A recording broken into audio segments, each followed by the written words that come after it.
Wapendwa watu wa Mungu, Bwana Yesu Kristo asifiwe. Amen. Mwaka mpya kwa sisi sote. Amen.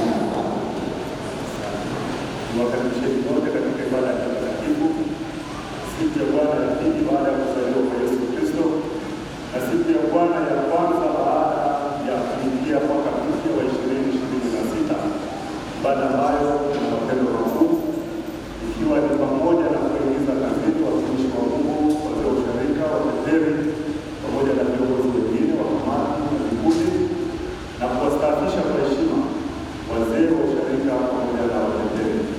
Tuanze ibada hii takatifu katika jina la Mungu Baba, Mwana na Roho Mtakatifu. Amen.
Msaada wetu ni katika jina la Bwana.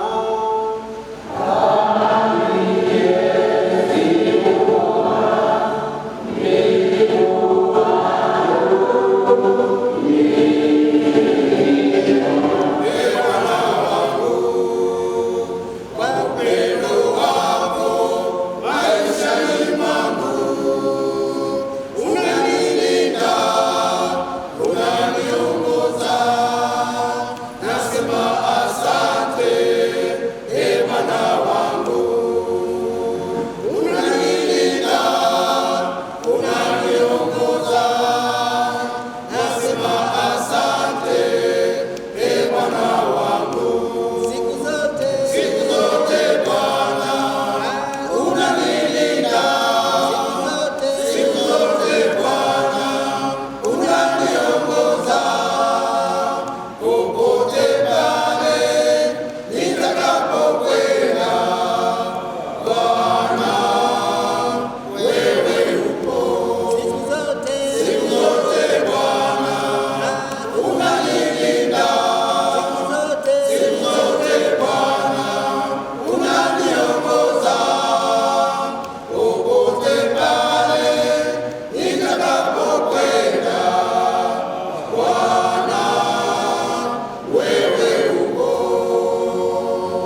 huzuni nyingi na maumivu yasiyokoma moyoni mwangu, kwa maana ningeweza kuomba mimi mwenyewe niharimishwe na kutengwa na Kristo kwa ajili ya ndugu zangu, jamaa zangu kwa jinsi ya mwili, ambao ni wa Israeli, wenye kule kufanywa wana na ule utukufu na maagano na kupewa torati na ibada ya Mungu na ahadi zake, ambao mababu ni wao, na katika hao alitoka Kristo kwa jinsi ya mwili, ndiye aliye juu ya mambo yote, Mungu mwenye kuhimidiwa milele na milele.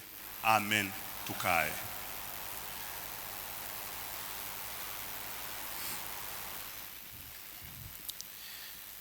Pendwa mchungaji kiongozi, mchungaji Chrysson Munisi, mchungaji mwenza, mchungaji Mari, watumishi wengine wote wa Mungu, wazee wa usharika mnaomaliza kipindi chenu na wale mnaoingizwa na wale mnaoendelea, wazee wateteri mnaomaliza kipindi chenu,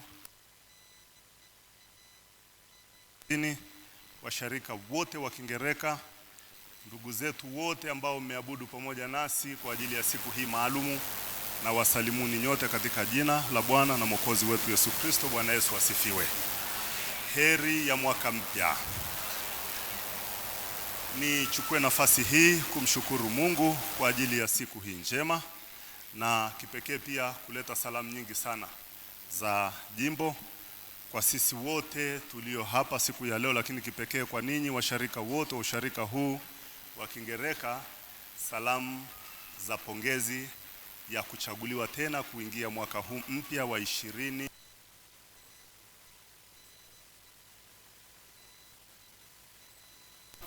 na ana sababu na maisha yetu. Bwana Yesu asifiwe. Muangalia jirani yako kwa kutabasamu, ukamwambia Mungu ana sababu na maisha yako, itamkumbusha kitu na hata sahau. Kushoto kwako umeshaangalia, angalia tena kulia kwako, ukimwambia Mungu ana sababu na maisha yako. Ninasema ni neema, kwa maana wako ambao hawajaipata neema hiyo ya kuona mwaka. Wako wengine hata juzi tulikuwa tunaiaga miili yao, ambao mwishoni kabisa wakiwa wameshajiandaa vizuri kabisa kuona mwaka, lakini Mungu akawahitaji zaidi. Mungu akafanya nini? Lakini wewe na mimi kuvuka tena huu mwaka, tunasema ni neema.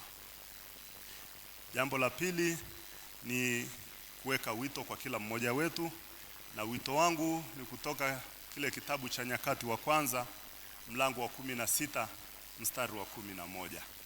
Nyakati wa kwanza 16:11. Ninaomba hilo neno liwe ni moto yetu, liwe ni kauli mbiu yetu ya mwaka huu, kumtaka Bwana na nguvu zake, kuutafuta uso wake siku zote. Bwana Yesu asifiwe. Tumtake Bwana kwa nguvu zake, au zile nguvu zake tuzitake, lakini pia tutafute uso wake siku zote, kwa maana yeye ndiye atakayetuelekeza kulijua kusudi la sisi tena kuona mwaka huu, na tutawishi mwaka huu kwa kusudi lake. Baada ya salamu hizo, wapendwa, ni wapitishe kidogo kwenye maudhui ya kitabu hiki cha Warumi, ambako leo ndiko tunatafakari ujumbe wa neno la Mungu. Mtume Paulo katika kitabu hiki kizima tunamwona akikaza zaidi juu ya kufunuliwa kwa haki ya Mungu. Kufunuliwa kwa haki ya Mungu. Na hiyo haki, anasema, tofauti na awali ilivyokuwa imefunuliwa kwa kundi maalumu, sasa hivi imefunuliwa kwa watu wote. Kwa watu wote. Imefunuliwa kwa watu wote. Haki hii inafunuliwa sasa ni kwa njia ya Yesu Kristo, na ni kwa kila aaminie. Basi hiyo haki anaweza kuipata bila maswali, bila dai lolote. Na ukisoma Warumi mlango ule wa 3 mstari wa ambaye ni Isaka, hali kadhalika pia Mungu akaweka na hilo agano, akalihuisha, akalikazia, akamwambia kwamba niliahidi, niliweka agano na baba yako, ndilo hilo pia kwako naliweka. Na hata ukiendelea kwa Yakobo, anaendelea pia kulihimiza hilo hilo agano. Na ndipo wapendwa watu wa Mungu, agano hili ambalo lilikuwa ni la kuwabariki wana hawa wa Israeli, watumia wao kama chanzo cha baraka kwa mataifa mengine yote, ndipo Mungu sasa analithibitisha agano hili kwa kupitia Yesu Kristo ambaye anazaliwa. Na kitabu kile cha Waebrania mlango wa 12 mstari wa 24 anasema vizuri tu, anamtaja Yesu kama mjumbe wa agano jipya. Mjumbe wa agano jipya. Kusoma Waebrania 12:24. Mjumbe wa agano jipya na damu ya kunyunyizwa inayonena mema kuliko ile ya Habili. Mjumbe wa agano jipya na ambaye ni damu ya kunyunyizwa inenayo mema kuliko ile ya Habili. Kwa maana nzuri, wapendwa watu wa Mungu, maagano hayo yote matatu kati ya Mungu na Ibrahim, kati ya Mungu na Isaka, kati ya Mungu na Yakobo, yote hayo tunaweza kuyatamka kama agano la kale, agano la Mungu enzi ile ya kale. Lakini Yesu Kristo ambaye ni uzao wa hawa wana wa Israeli, anayetoka kama chipukizi sahihi kabisa, ndio analeta agano jipya ambalo ni udhihirisho wa upendo wa kweli wa Mungu kwa ulimwengu wote. Na ukisoma kwenye Yohana 3:16 anasema vizuri tu, kwa maana jinsi Mungu alifanya nini? Aliupenda ulimwengu hata akamtoa mwana wake wa pekee, ili kila mtu amwaminie asipotee bali awe na uzima wa milele. Aliupenda ulimwengu, na sasa inaonekana ni kama agano linaloachiliwa wazi sasa, litoke hata kwa lile taifa moja tu, lienee kwa ulimwengu mzima. Huo ni upendo wa hali ya juu, na tena ni upendo ambao hauna sharti lolote. Japokuwa kwa mujibu wa mtume Paulo, kipaumbele kilikuwa ni kwanza kabisa kwa wana wa Israeli ambao wao ndio agano la awali lilianzia pale. Na huyu mwana anayezaliwa, ambaye anazaliwa kutoka hawa wana wa Israeli, ilikuwa kusudi kwanza wokovu huo, utakatifu huo uanze kwa kina nani? Kwa wana wa Israeli, uanze hapo. Ndivyo mtume Paulo anavyosema. Na hili linamsikitisha sana mtume Paulo, kama tulivyosoma sasa kwenye mlango wa 9. Ukisoma mstari wa kwanza kuendelea mpaka ule wa 3, mtume Paulo anaonekana kusikitika sana. Wale waliokuwa wanatarajiwa waweze kuzichota zile baraka za awali za kuzaliwa kwa huyu Yesu Kristo, za ujio wa huyu Yesu Kristo, wanaonekana kukataa ile baraka, wanaonekana kutokuipokea. Na mtume Paulo anaongea kwa huzuni na uchungu, akisema ya kwamba ningefanya nini? Ningeweza kujitoa kama sadaka, niteketezwe na mimi nionekane kama mchafu kabisa, ili tu hawa ndugu zangu wote, taifa teule, waweze kuipokea hiyo neema. Ningefanya hivyo, ningeweza. Kwa maana nzuri anaonyesha jinsi alivyo na mzigo mzito, anatamani hata yeye akatiliwe mbali kabisa, lakini wengi waweze kupona. Yuko tayari kabisa. Huo ni mzigo wa hali ya juu. Kweli si kweli jamani? Ni uchungu. Ana uchungu mkubwa. Inakuwaje wale waliokuwa wa kwanza, walioiona neema wa kwanza, waliochaguliwa wa kwanza, ambao ujio wa Yesu umekuja kwanza kwao na amezaliwa katikati yao, lakini wanaiachilia hiyo neema inaenda mahali pengine, wao wanashindwa kuipokea wa kwanza. Na mtume Paulo anakuwa na masikitiko makubwa sana, kama tulivyosoma mlango wa 9 mstari wa kwanza hadi ule wa 3. Huzuni, na yuko tayari kabisa, laiti angetolewa kabisa kuwa mchafu, kuwa kafara, ili ndugu zake waweze kumpokea Yesu Kristo. Na ni kweli, pendwa mtu wa Mungu, ukisoma katika Yohana mlango wa kwanza mstari wa 11 hadi wa 13, Yohana anakielezea vizuri au anaelezea hayo masikitiko ambayo mtume Paulo anayaonyesha. Ukisoma katika Yohana mlango wa kwanza 11 hadi 13 anasema hivi: huyu utaiomba neema yake ikufahamishe. Kama nilivyotangulia kusema ule mstari kwenye Mambo ya Nyakati wa kwanza, kwamba tusipozitafuta nguvu zake Mungu kila wakati, kwa maana nzuri kujiweka chini ya neema yake, ni rahisi sana huyu ibilisi anayejua kupokonya akaja akageuza, na ukakuta kusudi la Mungu kwako limefanyaje? Limebadilika. Wana wa Israeli hungewaaminisha ya kwamba watatanguliwa na wengine nje kuwa wana wa agano, na wao wakafuata baadaye. Na hapa tuna mambo makubwa matatu ya kujifunza, wapendwa watu wa Mungu, na ningetamani sana haya yawe ndio mkazo wetu tunapoanza mwaka huu, lakini kipekee kwa siku hii muhimu sana ya wale wote ambao Mungu anaenda kutenda mambo makubwa kwao.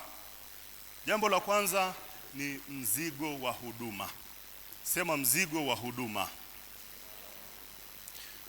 Tunajifunza hili kupitia huyu mtumishi wa Mungu mtume Paulo, jinsi alivyobeba ile huduma iliyowekwa mikononi mwake kwa uchungu na kwa uzito.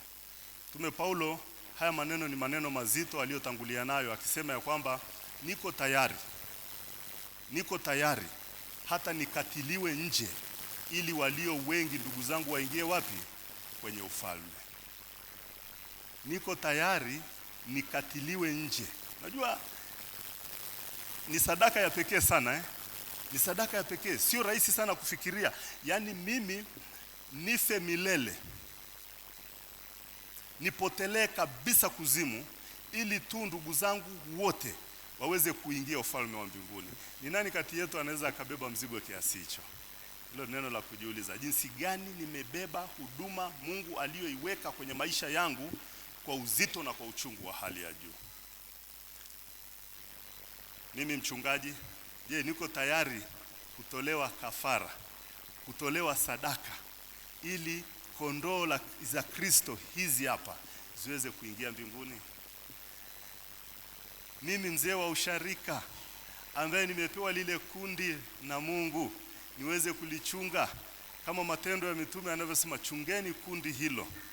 Si ndivyo? Lichungeni kundi hilo. Na ambaye Yesu Kristo anatuonyesha nini maana ya mchungaji mwema, kwamba yuko tayari kujitoa kwa ajili ya nini? Kondoo.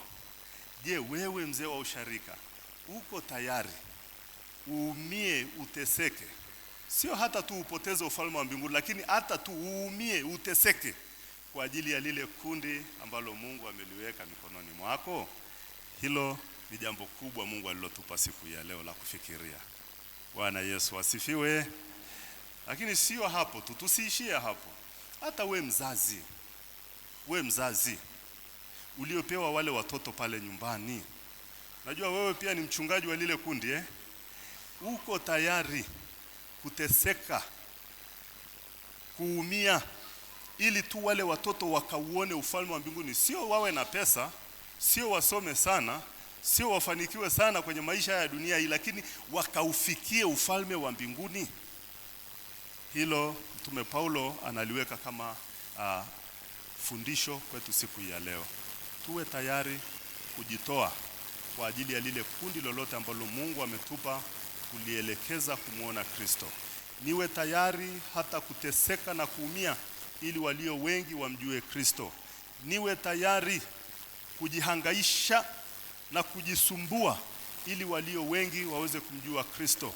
Niwe tayari hata kuwakabili wale ambao kwa namna moja au nyingine maisha yao hayana ushuhuda, na kuambia iliyo kweli, iliyonyooka, ili waweze kumjua Kristo. Jambo la pili, kuto kutupa neema tuliyopewa, au kuto kuipoteza neema tuliyopewa. Mfano mzuri nimekwisha kuelezea, wapendwa watu wa Mungu. Wana wa Israeli walishapokea neema mapema ya kuchaguliwa, na agano likawekwa, na kwamba wao ndio watakuwa wa kwanza kabisa kumpokea yule mfalme wa agano jipya. Lakini kwa bahati mbaya sana, mfalme yuko katikati yao, wanamkataa. Yesu anatokea kwao, wao wanakuwa wa kwanza kumkataa. Wanaitupa ile neema, na ile neema inakuwa faida kwa wengine. Wanaikataa ile neema, lakini ile neema inawaendea wengine, wanakuwa wa kwanza kupokea ile cream ambayo wao ndio walikuwa wanapaswa. Je, unatambua neema tulionayo sisi? Je, unautambua Ukristo ulionao kama neema ya pekee ambayo Mungu amekupa? Je, unaukumbatia huo Ukristo vizuri, usije ukajikuta umeachilia hiyo neema Kristo aliyokupa ya Ukristo, ya imani ndani yake, kumjua Kristo katika maisha yako? Wako wengine ambao hawajapata nafasi nzuri ya kushuhudiwa kumuhusu Kristo. Wengine hawana hata hiyo fursa ya kutulia, ya kusikiliza neno hili. Je, unaishikilia hiyo neema vizuri na kila wakati kuwa ni mtu wa shukrani mbele za Mungu, au unaichukulia kawaida? Angalia isije ikatoka alafu kaja ukajuta. Je, una ujasiri wa kumkiri huyu Kristo kwa maisha yako ya kila siku, penye watu na pasipo na watu, penye ndugu zako wa Kristo na pasipo ndugu zako wa Kristo? Unathubutu kukiri Ukristo wako vizuri? Au ukiwa hapa kanisani ndio Mkristo mzuri, lakini ukitoka hapo mtaani unasema nikiwa kwenye dili zangu na biashara zangu mtu asinitaje kama nani? Mkristo. Nikiwa ninatapeli watu usije ukaniingilia ukaanza kunitaja kwa jina langu la Kikristo, nitaje kwa jina langu la dili tu, si ndivyo? Sikuna watu wa namna hiyo ambao hataki tujuane kwamba mimi ni mzee wa usharika kule, au tusijuane kwamba mimi ni Mkristo wa usharika fulani. Naomba nijue kama mfanya biashara hapa, nikikutapeli kubaliana na mimi. Tushikilie neema ya Ukristo, tuikumbatie na tuiishi. Tusione aibu kumkiri Kristo katika matendo yetu na maisha yetu. Jambo la tatu ni kuhusiana na kusudi la Mungu katika maisha yetu. Paulo hataki kuwalaumu sana baada ya kuelezea uchungu wake na maumivu, lakini anakuja vizuri sana hapa Mtume Paulo. Ukifuatilia mistari inayofuata baada ya ule mstari wa 5, Mtume Paulo anarudi na kusema jamani, Mungu siku zote anakusudi katika maisha yetu. Hakuna linalotokea kwenye maisha yetu ambalo Mungu hajaliona. Anajaribu kuonyesha mifano miwili mikubwa, akionyesha ya kwamba kusudi la Mungu kwa Isaac na Ishmael, kwamba hata yule Ishmaeli anapozaliwa, lakini bado kusudi la Mungu lilikuwa kunaye ambaye anatakiwa atoke kwenye viuno vya nani? Vya Ibrahim rasmi, ambaye atambariki. Lakini Ismaili anakuja, hajapokea hizo baraka. Kusudi la Mungu lilikuwa ni kwa Isaac. Lakini mfano mwingine anasema hata mke wa Isaac anapotunga mimba tumboni mwake ya mapacha, tayari Mungu anamkataa tangu kule tumboni Esau. Anamkubali nani? Yakobo, ambaye alikuwa ni mdogo. Akionyesha ya kwamba siku zote liko kusudi la Mungu katika maisha yetu, na anasema tusiwalaumu sana hawa wana wa Israeli, tuone kwamba liko kusudi la Mungu katika maisha yao. Nini ninachotaka kusema hapa, mpendwa mtu wa Mungu, ni kwamba hata katika maisha tunayoyapita kama Wakristo, yoyote unayopitia, hebu tafuta sana kusudi la Mungu katika hayo. Bwana Yesu asifiwe. Lakini jambo la pili ambalo ninalotamani sana kulisema hapa ni kwamba hata katika yale ambayo ndugu zetu na wenzetu wote kama Wakristo ambao tunawaona wanayapitia, tusiwe wepesi sana kunyoosha kidole na kusema ya kwamba ni kwa sababu A ndio maana B, bali tuseme nini kusudi la Mungu katika nini hili, na kila wakati tuwe tunaomba na kuwaombea na kumsihi Mungu azidi kuwapa kuliona kusudi la Mungu. Ni rahisi sana mtu unapopita kwenye mapito mbalimbali, unapopita kwenye mkwamo mbalimbali, ni rahisi sana kusema ya kwamba Mungu amenichukia. Ni rahisi kusema sana kuna mkono wa mtu. Ni rahisi kusema sana ni hiki na hiki ndivyo sababu. Lakini mara nyingi si rahisi sana mtu kusema ni nini kusudi la Mungu katika jambo hili ninalolipitia. Na mimi ningetamani, wapendwa watu wa Mungu, kama tungebahatika kila wakati kwenye chochote unachokutana nacho, ama cha kufanikiwa kiimani au cha kukwama kiimani, hebu litafute kusudi la Mungu. Na ukilitafuta kusudi la Mungu ni rahisi sana kuiona neema ya Mungu ikikuvusha kwenye hatua nyingine. Bwana Yesu asifiwe. Wapendwa watu wa Mungu, wazee wa usharika pamoja na wateteri, wale ambao mnamaliza kipindi chenu siku hii ya leo, ninamshukuru Mungu ambaye amewapa neema ya kulitumikia shauri na kusudi lake kwa kipindi hicho. Mchungaji amesema iliongezeka hapo hata mwaka mmoja tofauti na ile ya kikatiba kwa sababu za msingi. Lakini miaka yote hiyo kutembea salama ni neema. Ni nini? Ni neema. Na hebu mumuone kama Mungu kweli ndiye ameweka neema juu yenu, na si kwa nguvu wala si kwa ufahamu wenu. Na kila mmoja wetu aseme tu asante Mungu kwa neema yako. Lakini sisi ni watumwa tusio na faida, tumefanya kile kilichokuwa kusudi la nani? La Mungu, ili Mungu azidi kuweka neema juu yenu, muendelee kutumikia shauri lake mpaka mwisho. Na ninyi wazee ambao leo mnapokea wajibu pamoja na wateteri na wale viongozi wengine, hali kadhalika, hebu chukueni hili neno ambalo tumelitafakari siku ya leo, kuona ya kwamba nini kusudi la Mungu katika huduma hii. Lakini muwe tayari kama Mtume Paulo kuteseka kwa ajili ya lile kundi, mkijua ya kwamba Mungu atawapa taji. Tesekeni kwa ajili ya kundi hili mlilonalo, pambaneni usiku na mchana kuliombea, jitumeni, kubalini wawajibishe na kuwatuma kwenye kila chochote, mfanye kwa uaminifu na kwa unyenyekevu, ili hili kundi la Mungu likamuone Kristo katika maisha yao. Na waombea sana wajibu huu ukawe ni wajibu